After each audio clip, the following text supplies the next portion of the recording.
Radhe Radhe, welcome back. तो आज का जो टॉपिक है that topic is about different planets in 12th house. तो पहले 12th हाउस को समझने की कोशिश करते हैं, जो आपका नेचुरली पाइसेस भी होता है। तो 12वें घर का स्वामी कुंडली में कहाँ पर जहाँ पर भी बैठे, जो भी पोजीशन में बैठे, वो पोजीशन हमें बताएगी कि इंसान की कैपेसिटी ऑफ गिविंग कितनी है, इंसान कितना दे सकता है। आप कुछ लोगों को देखेंगे कि वो ग्रज पकड़ के बैठे हुए होते हैं, सालों साल ग्रज पकड़ के बैठते हैं और फिर वो कभी वो चीज़ों को छोड़ नहीं पाते। तो वो है 12th हाउस। यहाँ पर आप देखेंगे कि 12th हाउस का मालिक कुंडली में जहां पर भी जाएगा वो 50% ही अपने कारक तत्व के हिसाब से काम करेगा, 50% वो डिस्पोजिटर के हिसाब से काम करेगा। 12th house is the only house in all the houses. 12वें घर का मालिक जहां पर भी बैठेगा वो डिस्पोजिटर का रूप ले लेता है। क्यों? ये समझना बहुत ज्यादा इंपॉर्टेंट है कि 12th हाउस है क्या। 12th हाउस बाहर की चीज है, इनटैंजिबल चीज है, एनर्जी, आपके पूर्वज, जो चीजों को आप देख नहीं सकते, टच नहीं कर सकते, टैंजिबल नहीं होती है सब चीजें।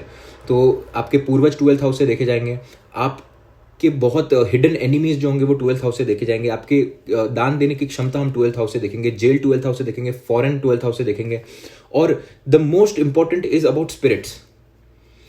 हम एक ऐसी दुनिया में रहते हैं जहां पर हमारे अलावा भी बहुत सारे लोग हैं। ये एक्सेप्ट करने में किसी को दिक्कत नहीं होनी चाहिए, because this is the fact, this is the truth. और वो सब जो भी चीज़ें हैं जो आप यूएस में एरिया 51 के बारे में सुनते हैं, यूएफओस के बारे में सुनते हैं, वो सब कहीं ना कहीं 12th हाउस के अंडर आता है। तो 12th हाउस अपने सिग्निफिकेशंस 50% देता है, बट अदर देन दैट वो डिस्पोजिटर जहां पर 12th हाउस बैठा है उसको सपोर्ट चाहिएगा वो स्पिरिट्स को बुलाने के लिए। तो 12th हाउस का डिस्पोजिटर कुंडली में जहां पर भी बैठेगा वो प्लैनेट से वो सपोर्ट लेगा वो स्पिरिट्स को यहां पर बुलाने के लिए, या फिर वो एनर्जी को यहां पर अट्रैक्ट करने के लिए, चाहे वो मेडिटेशन की एनर्जी हो, रेकी की एनर्जी हो, या फिर कोई भी आउटवर्ड एनर्जी हो। तो ये बात समझना बहुत ज्यादा इंपॉर्टेंट है कि 12th हाउस का लॉर्ड तो इंपॉर्टेंट है ही, बट डिस्पोजिटर बहुत ज्यादा इंपॉर्टेंट है। अब ये बहुत ज्यादा अनप्रिडिक्टेबल हाउस है, यहाँ पर आप प्रिडिक्ट नहीं कर सकते कि क्या होने वाला है। कई बार आप देखेंगे कि 12वें घर के मालिक की जब दशा चलती है तब आप देखेंगे कि या तो वो बहुत अच्छी चल रही है, आप देखिए चुन चुन के आपके साथ अच्छी चीजें हो रही है, या फिर आप देखेंगे कि चुन चुन के आपके साथ खराब चीजें हो रही है। मोस्टली 12th हाउस में बेनिफिक्स बहुत अच्छा काम करते हैं और मेलिफिक्स अच्छे तरीके से काम नहीं करते हैं। सो Venus in the 12th house, जब शुक्रदेव 12वें घर में होते हैं तो एक बहुत अच्छी प्लेसमेंट होती है 12th हाउस के लिए और शुक्र के लिए, दोनों के लिए, because it is the natural exaltation for Venus firstly. Secondly आप ऐसे लोगों को दिखेंगे ये लोग बहुत ज़्यादा चूजी होते हैं और हमेशा एक्सपेंसिव स्टफ ही उठाते हैं। अब इसका मतलब ये नहीं होता कि इन लोगों को सिर्फ एक्सपेंसिव चीज़ें ही पसंद आती है और इनको सस्ती चीज़ें पसंद नहीं आती, ऐसा नहीं है।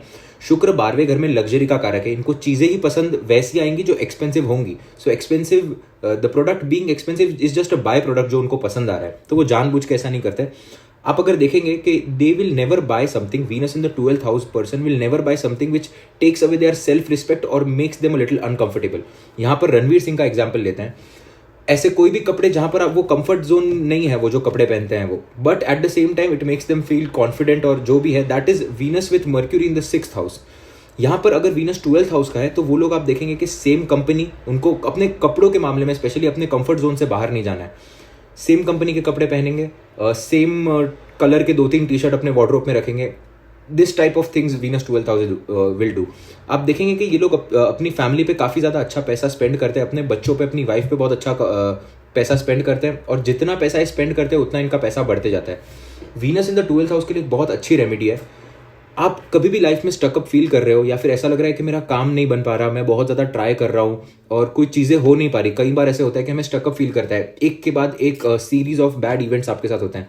उस दिन आप एक काम करना, आपके पास पैसा तो होगा, बहुत सारा फूड डोनेशन करना इन मास। तो भले ही आप छोटे पैसे की चीज़ लो, फॉर एग्जांपल आपने 10 रुपये का वड़ा पाव ले लिया, बट आपने जाके वो 200, 300, 500, 1000 जो भी आपकी कैपेसिटी है उतने लोगों को जाकर खिलाया। This is a very good remedy which Venus in the 12th house will do.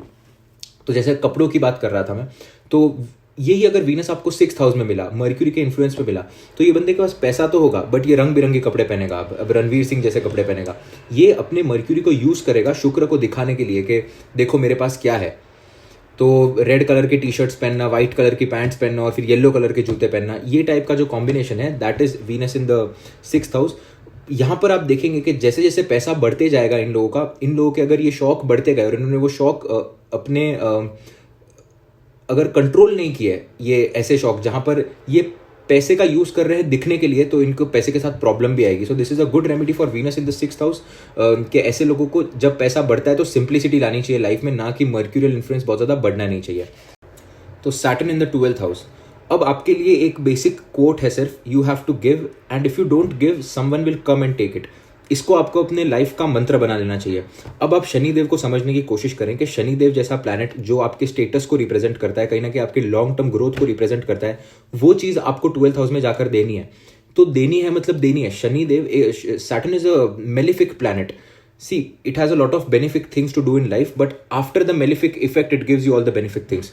Saturn जो है वो कुंडली में पहले आपको मेलिफिक इफेक्ट्स देंगे और फिर बेनिफिक इफेक्ट्स देंगे, ये आपको समझने की ज़रूरत है।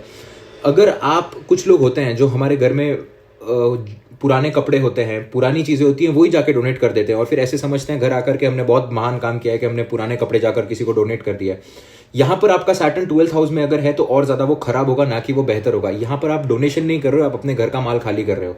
तो ये बात समझना बहुत ज़्यादा ज़रूरी है कि जब सैटर्न आपका 12वें घर में होता है तो अपने घर को, आप जो भी चीज़ें आप खुद के लिए यूज़ करते हो, जो भी खाना आप खुद खाते हो, जो भी चीज़ें आप खुद पहनते हो, वही चीज़ें आपको डोनेट करनी चाहिए।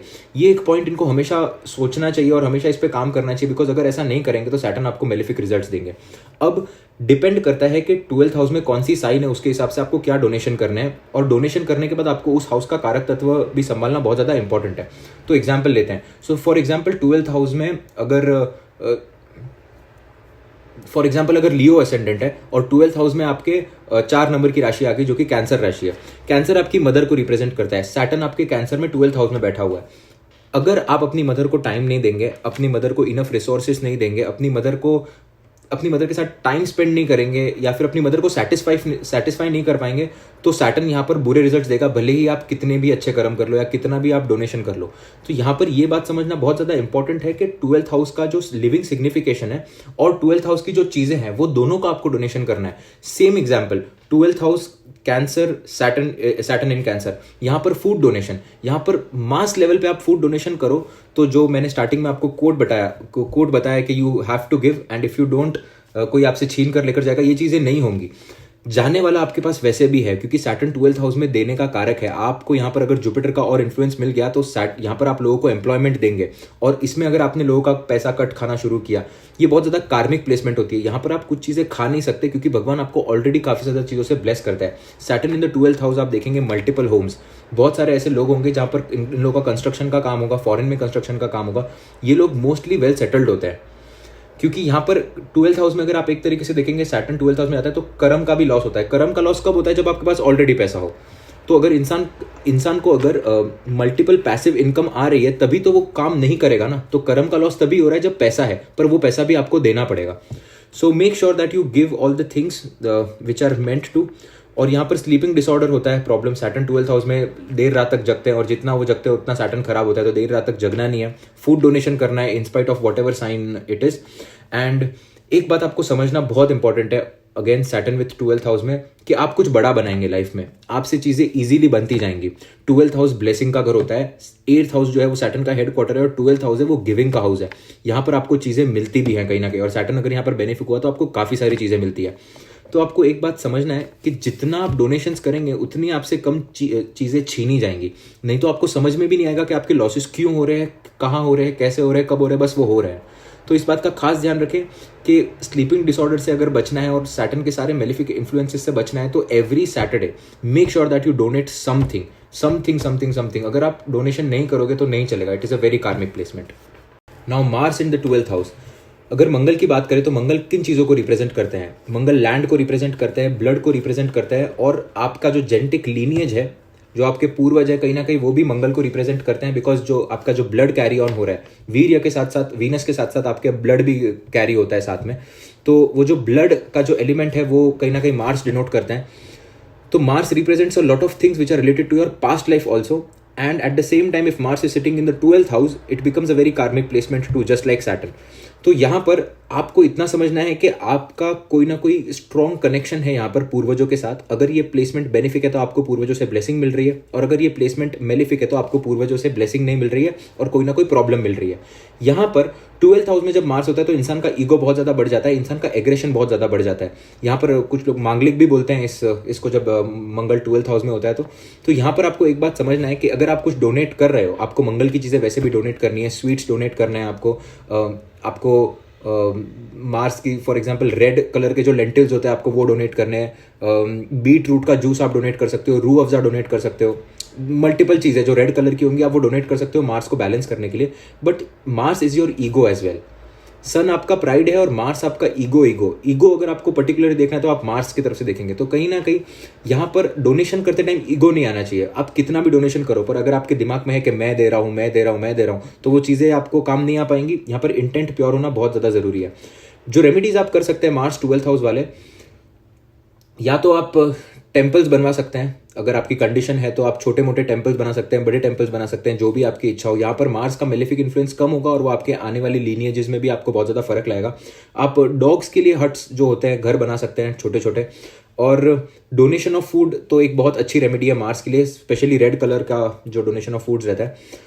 और अगर आपको ये मार्स बहुत ही ज़्यादा परेशान कर रहा है, 12th हाउस का मार्स, आपको नींद नहीं आ रही है, बेडरूम फाइट्स हो रही है, या फिर आप चैन से सो नहीं पा रहे हो, बहुत ज़्यादा एग्रेसिव थॉट्स है, तो एक तो पहली बात तो रूम का वास्तु आपको चेक करना है कि आप जिस कमरे में सोते हो उसका वास्तु किस तरीके का है। लाल कलर अगर कमरे में कहीं भी है तो उस लाल कलर को कंप्लीटली निकाल दो, बिकॉज वो आपके लिए नहीं है, आपको वो और ज़्यादा एग्रेशन देगा।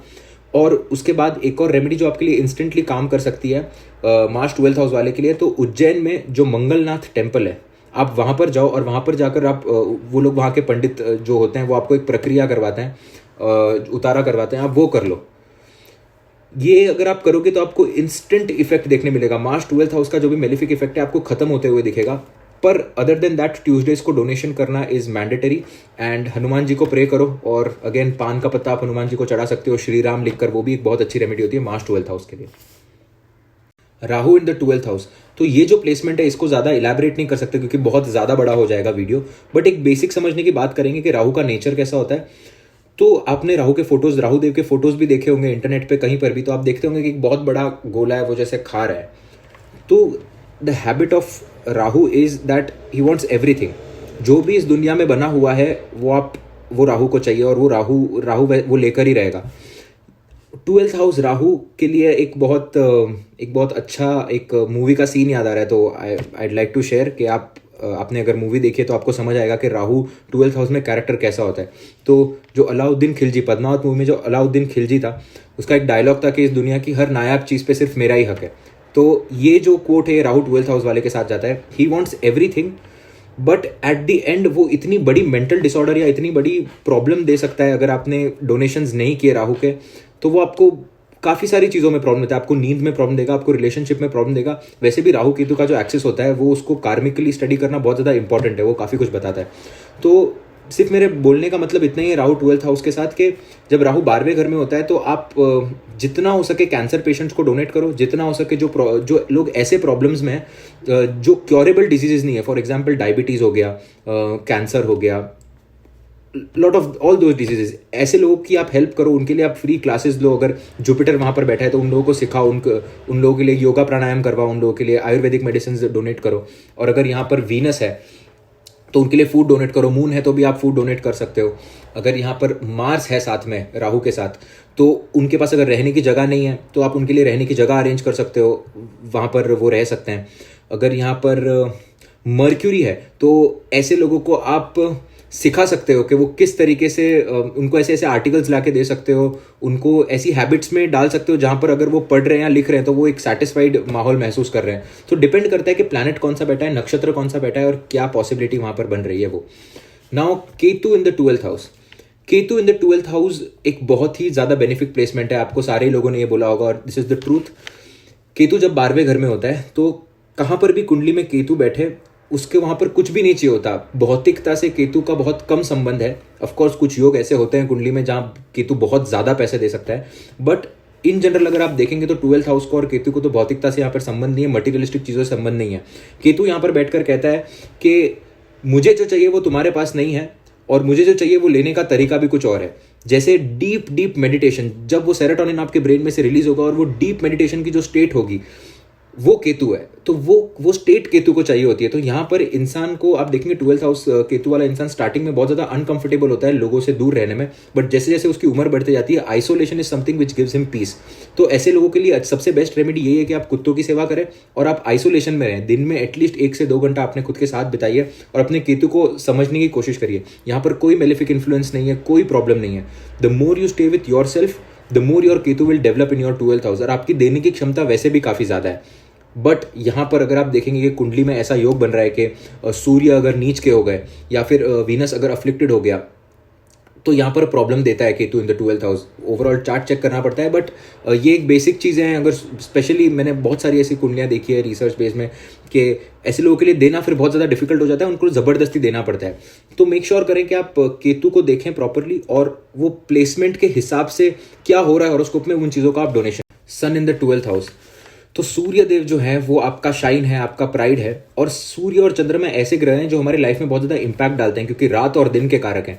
तो अगर आप इमेजिन करिए कि अगर बहुत दिनों तक रात नहीं हुई तो इंसान पागल हो जाएगा, और अगर बहुत दिन तक दिन भी नहीं हुआ तो इंसान सही से स्टेबली मेंटली स्टेबल नहीं रह पाएगा। तो सूर्य जो है, जो आपके शाइन को, आपके प्राइड को रिप्रेजेंट करते हैं, वो अगर 12th हाउस में चले गए, जो सूर्य के लिए मरण कारक का स्थान है, तो वहां पर इंसान सो नहीं पाता।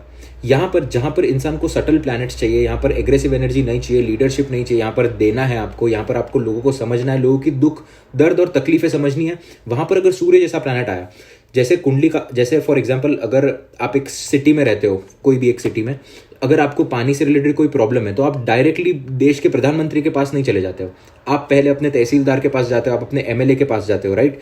और फिर वो जाकर आगे अपनी अर्जी पहुंचाते हो और फिर कहीं ना कहीं वो काम होता है। पर कहीं ना कहीं प्राइम मिनिस्टर को तो पता भी नहीं होता कि वो एरिया में हो क्या रहा है। सेम सिचुएशन यहाँ पर सूर्य की है 12th हाउस में। आप यहाँ पर सूर्य जब 12वें घर में हो जाता है तो वो डायरेक्ट कनेक्शन हो जाता है सोल का और 12th हाउस का। कई बार ये प्लेसमेंट बहुत ज्यादा अच्छा काम कर सकती है अगर कुंडली में शनि और चंद्रमा साथ में है और शुक्र भी कहीं ना कहीं वीक हो चुका है, तो ये एक बहुत अच्छा संन्यास का योग बनाती है। बट अदरवाइज ये बहुत अनकॉमन फिनोमिना है कि ये ऐसा हो। सूर्य 12वें घर में आप डायरेक्टली आप हर एक कंप्लेन जो है अपनी आप प्राइम मिनिस्टर से कर रहे हो, आप इस तरीके से समझ सकते हैं इस चीज को। तो ये सूर्य के लिए मरण कारक का स्थान है। यहाँ पर किंग कंफर्टेबल फील नहीं करता, और सूर्य एक बहुत ज्यादा एक्टिव प्लैनेट होता है। तो यहाँ पर आप देखेंगे कि जो 12th हाउस की एक्टिविटीज है आपको दिन में नहीं करनी चाहिए, और इंसान ये दिन में करता है। फॉर एग्जाम्पल सेक्सुअल एक्टिविटीज जो होती है वो आपको दिन में नहीं करना चाहिए। और ऐसे लोगों का चांसेस होता है कि ये लोग, अगर यहाँ पर शुक्र का इन्फ्लुएंस हुआ, राहु का इन्फ्लुएंस हुआ, तो यही लोग होते हैं जिनके स्कैम्स पकड़े जाते हैं, जिनके एमएमएस वीडियो टेप्स वगैरह जो भी बनते हैं। तो इसका काफ़ी ज़्यादा ध्यान रखना है कि आप ऐसे सब एक्टिविटीज़ एटलीस्ट दिन में ना करें, क्योंकि सूर्य आपके 12वें भाव में, तो आपको रिस्क होता है। अदर देन दैट ये लोग रिस्पेक्ट भी इनको कम मिल पाता है अगर यहाँ पर और ऐसी कंडीशंस बन रही है। तो ये रिस्पेक्ट, लूजिंग ऑफ रिस्पेक्ट का भी कहीं ना कहीं ये एक कॉम्बिनेशन है सन इन द 12th हाउस। और अगर आपको ऐसा लग रहा है कि आपको मान सम्मान नहीं मिल पा रहा है, तो कहीं ना कहीं आपके फादर से भी नहीं बनती होगी। तो आपको मेक श्योर करना है कि आपके जो फादर है कुंडली में वो लग्न से 12th भाव में चले गए। तो इस बात का, या तो फादर बहुत ज़्यादा स्पिरिचुअल होंगे, या तो आपकी फादर से नहीं बनती है, या तो फिर फादर से आप दूर रहते हैं। ये 3 पॉसिबिलिटीज बनती है सन इन द 12th हाउस में। या फिर आपके साथ कोई स्कैंडल या जो भी हो रहा है। तो अगर आपके फादर के साथ नहीं बनती है तो मेक श्योर करें कि आप वो एक पॉइंट पे हैं जहां पर वो रिलेशनशिप सुधरे और आपका सूर्य भी सुधरे। Jupiter in the 12th house, तो ये एक प्लेसमेंट बहुत अच्छी प्लेसमेंट होती है। ये इंसान को भोग देती है, ये इंसान को काफ़ी ज़्यादा सुख सुविधाएं देती है लाइफ में। और ऐसे इंसान का भी ज़बरदस्ती, just like Saturn and Jupiter, यहाँ पर आपको कंपलसरी डोनेशंस करने ही पड़ते हैं। जुपिटर वैसे भी गिविंग के कारक हैं, तो ऐसे लोगों का दिल बहुत ज़्यादा बड़ा होता है और दिल साफ भी होता है। ऑफ कोर्स बाकी मून और प्लेसमेंट देखनी पड़ती है, बट मोस्टली अगर आप देखा जाएगा तो 12th हाउस के जुपिटर वाले का दिल साफ होता है, ऐसे मन में कोई मन मुटाव नहीं होता, और ये लोग देते भी काफ़ी अच्छी तरीके से। बट यहाँ पर अगर आप कॉन्सेप्ट को समझने की कोशिश करें तो जुपिटर को जीव कारक कहा गया है। जुपिटर जीव होता है कुंडली में। अगर आपको कुंडली में आपसे रिलेटेड कोई चीज़ देखनी है कि फॉर एग्जाम्पल आपको एक्सीडेंट्स देखना है, फॉर एग्जाम्पल आप खुद कहाँ ट्रैवल कर रहे हो आपको वो देखना है, तो यहाँ पर आपको लग्नेश लेते हो, आप जुपिटर लेते हो और मून लेते हो। तो यहाँ पर जुपिटर जीव कारक होता है। तो जब जीव कारक 12वां भाव जो कि एक लॉस का भाव है वहां पर चले गया, तो आपको देना क्या है, आपको दूसरों को लाइफ देनी है। तो ऐसे लोग आप देखेंगे 12th हाउस जुपिटर वाले लोग मेडिकल प्रोफेशंस में आपको मिलेंगे, जहां पर वो लोगों को ठीक कर रहे हैं, एक नई लाइफ दे रहे हैं। और यहाँ पर अगर आप देखेंगे कि इस नक्षत्र में अगर यहाँ पर जुपिटर 12th हाउस में मिल गया आपको, या फिर अगर आप देखेंगे शताभिष नक्षत्र में आपको 12th हाउस में मिल गया, तो ये बहुत अच्छे हीलर्स भी होते हैं। तो Jupiter in the 12th house को अगर लाइफ में कोई सही नहीं चल रहा है आपके, तो आप मेक श्योर करें कि आप रेकी, प्राणिक हीलिंग, मेडिटेशन करवाएं लोगों को, और फ्री में लोगों को रेकी और हीलिंग दें। जितना आप ये करते जाएंगे उतना आपका Jupiter in the 12th house benefit होता जाएगा, और उतना आपको वो हेल्प करेगा पैसा कमाने में और फॉरेन सक्सेस के लिए भी।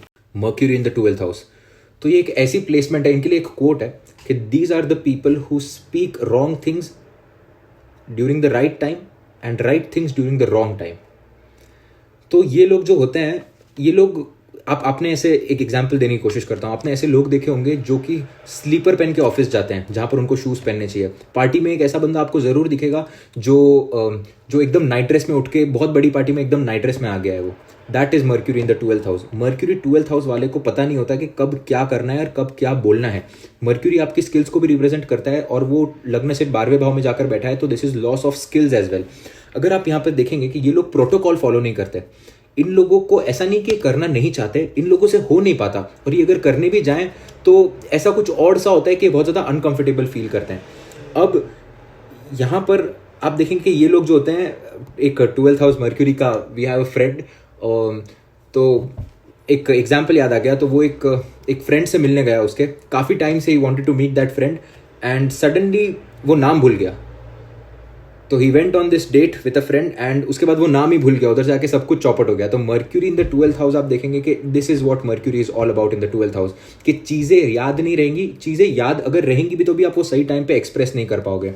कनेक्शंस आपके काम नहीं आ पाते, आपके जो कजिन्स है वो आपका साथ नहीं देते, आपके जो नेबर्स है वो आपका साथ नहीं देते, बिकॉज कहीं ना कहीं जेमिनाई को रूल करता है मर्क्यूरी और वो 12th हाउस में जाकर बैठा है। आपके दुश्मन कहीं ना कहीं आप पे आके बैकफायर कर देते हैं। But at the same time आपको इस बात समझना जरूरी है कि 12th हाउस में रेवती नक्षत्र भी आता है। तो जब किसी की डेथ होती है तो उसके पहले कहा जाता है कि उसको उसके पूरे दुनिया की जो भी उसने आज तक जो भी अच्छा बुरा काम किया उसकी एक रील दिख, तब उसको दैट अगर आपने बहुत अच्छे कर्म किए तो आप सुखी शांति पहुंच जाओगे, बट अगर आपने वो टाइम पे बुरे कर्म किए हुए हैं तो वो मर्क्यूरी में और रेवती नक्षत्र में ही वो ताकत है कि वो आपको सब कुछ याद दिला सके, और आपके नर्वस सिस्टम को भी रिप्रेजेंट करता है मर्क्यूरी। तो यहाँ पर अगर आप ऐसा सब प्रॉब्लम फेस कर रहे हो कि लोग आपको रिस्पेक्ट नहीं दे रहे, आपके कजिन्स आपके सपोर्ट में नहीं है, सो यहाँ पर 2-3 चीज़ें हैं जो आपको करनी है। एक चीज़ जो आपको इससे बाहर निकालेगी दैट इज़ डीप मेडिटेशन। जब आप एक ऐसी स्थिति में पहुंच जाए जब आप 1 घंटे से ज़्यादा मेडिटेट कर पा रहे हैं, at that point of time your mercury will start improving. Secondly, आपको हमेशा अपने एंसेस्टर्स को प्रे करना है। देखिए, आपने पिछले लाइफ टाइम में बहुत सारे स्किल्स एक्वायर किए, बट आपने वो स्किल्स तो एक्वायर किए बट आपने दूसरों को रिस्पेक्ट नहीं किया, और दूसरों के स्किल्स को आपने डिसरिस्पेक्ट किया बोल सकते हैं एक तरीके से। तो इस जन्म में भी आपको वो नेम और फेम नहीं मिल पा रहा है। इसके लिए आपको अपने पूर्वजों को प्रे करना है, और जो भी आपने गलतियां करी उसके लिए माफ़ी मांगनी है। और यहाँ पर वाइस वर्सा भी सीन होता है बहुत बार कि अगर मर्क्यूरी यहाँ पर बहुत बेनिफिक प्लेसमेंट में, फॉर एग्जांपल मेरे गुरुजी हैं जिनके 12th हाउस में मर्क्यूरी है but it is in the exalted, it is in the Virgo. तो यहाँ पर आप देख सकते हैं ये बहुत ज़्यादा ट्रिकी प्लेसमेंट हो गई। मतलब अब उनको याद सब कुछ है, एक्सॉल्टेड मर्क्यूरी बैठा हुआ 12th हाउस में, सोने नहीं दे रहा चैन से, याद सब कुछ है बट अब सब कुछ देना है। तो ऐसे लोगों का जो देने का जो फर्ज होता है वो बहुत ज़्यादा बढ़ जाता है। They can be very very good writers, deep writers. ऐसे कुछ 12th हाउस में मर्क्यूरी ऐसा कुछ मैजिक कर सकता है कि ऐसा कुछ पोइट्री लिख दिया जो आपको सुन के घूसबम्स आ गए। जो शायर लोग होते हैं वो भी कहीं ना कहीं mercury in the 12th house आपको बहुत सारे मिलेंगे। तो डिपेंड करता है कि पोजीशन कैसी है, बट मोटा मोटा ये जो चीज़ें मैंने बताई कि नाम नहीं भूलना चाहिए, गलत टाइम पे गलत चीज़ें नहीं बोलनी चाहिए, इस चीज़ का काफ़ी ज़्यादा ध्यान रखना चाहिए। Other than that things are good with Mercury in the 12th house. और फॉरेन अगर जाकर कुछ काम करना चाहिए तो भी वो कर सकते हैं। So I guess we have completed most of the planets, and if you have any doubt regarding this topic आप मेरे को कॉमेंट सेक्शन में बता सकते हैं, मैं रिप्लाई करूँगा हर एक को। And thank you so much for watching the video.